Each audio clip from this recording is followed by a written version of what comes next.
Ganun talaga ang mga panahon. May iba-iba, may mga puro bagets, may mga medyo something. Oo. Kasi yun naman kasabi mo. But you know, last time was full of energy. Oo. It's like fun.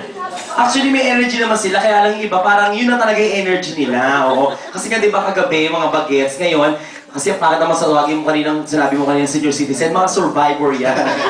Ano ka ba, Nats? 2 weeks ago, may ganyan din ang mga guests natin, puro mga senior citizen. Sumigla sila kasi dumating yung Black Rosary. Pero totoo yun. Tayuan sila lahat, nagano na sila. Hindi kasi totoo yun. Baka naman hinihintay nila yun. Totoo yun. Kasi I don't wanna, with all due respect, I don't wanna address them as senior citizens. I'd rather call them survivors. Because it's more of an achievement to be called as a survivor. Oo. For me, in my own opinion. O, di gawin na lang natin yung mas maganda, parang singer. Ayan. Hindi kasi mga kakanta. So, Oo. kaya kailangan ng gawin natin. Singer, ayan. Singer citizen. Ganun ba rin? Parang mananahi naman. Para mga Para at least short na short. Ayan. Ganun lang po, biro-biro lang tayo tonight para iiwan na po natin sa labas ng musikahan ng mga problema natin. Dito po sa musikahan, puro syempre kasayahan ang gagawin natin. Iwasan naman natin maging formal ngayong gabi ha. Ibig sabihin, ilabas ninyo lahat ng kajulogans nyo. Ibig sabihin, lahat ng mga gusto nyong gawin, ilabas nyo dito. Pero huwag lang humanggugulo, ha? Ganon. Wala makakasakit na Maging kapwa. masaya lang kayo kasi malay nyo, di ba? Hindi natin masabi ang buhay, di ba?